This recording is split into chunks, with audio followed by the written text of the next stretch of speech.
positions from last year's team. Do you think this is the strongest part of Ohio State's offense? You know, all of our positions are, everyone's really battling hard trying to find a spot.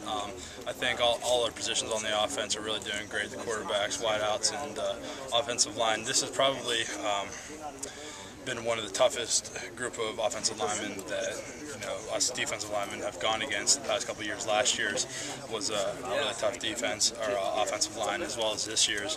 But I mean, our guys are working hard, competing out there, and I don't know too much about the wideouts, but just going against the offensive line, I can tell that those guys are really putting the work in. What kind of leadership have the seniors been given to the underclassmen so far on the line this year? We've been working with them before practice. Just getting the plays down, getting the schemes. Even back at the hotel, we're working with them. It's hard with the freshmen. Whenever they first come in, those guys, they don't know what quite to expect, and it's our job as seniors to, just calm them down a bit, show them the ropes, and get them feeling comfortable within the defensive scheme. Is there anyone who's really surprised you coming from the freshman class this year? Yeah, all of them actually. This has probably been one of the best incoming freshman defensive line classes that we've had. Kenny Hayes, Joel Hale, Michael Bennett, all those guys, Steve Miller, they're all getting good reps in there, and they're really making use of their time out on the practice field. You guys lost 7 starters on defense. What'll be kind of the calling card, you think, of this defense? Guys just flying around out there. I'm not. You understand why there's people out there, you understand, who look in the defense and say, wow, they don't have Cam Hayward, they don't have most of the guys in the secondary, they've got a lot of losses. Yeah. Are you concerned at all about it? First of all, do you understand why people would think that? Absolutely. Losing 7 of those guys is it's going to be a challenge, but, this year, guys are going to need to step up. Our motto is, we're going to be men of action.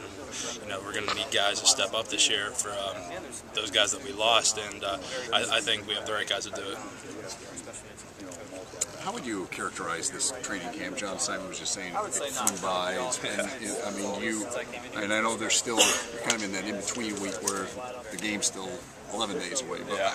How would you characterize this training camp? Guys have been working hard. I agree with Johnny. It really has flown by. It feels like just yesterday we were moving into the hotel. But we've had our ups and downs. But overall, I think the guys are really wanting to get in there and work hard. And we're working to better ourselves each and every day. And we're getting ready for the upcoming season now. Does mentality change at this point? Because is there almost a light at the end of the tunnel? I mean, that game is getting closer and closer. Yeah. And, game plan is almost going to start putting in. Yeah. Well, I think as far as I think the coaches want us, to freshen up a little bit. They're taking it easy on our bodies as of right now. They want us getting ready for the season. So just things like that. We're doing a lot more team.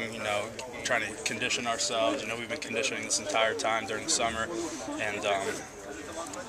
In the jersey scrimmage a couple days ago, our biggest thing was, conditioning, where guys like running to the ball, where guys hustling and whatnot. So now it's just we're getting that mentality, running to the ball and just getting after it.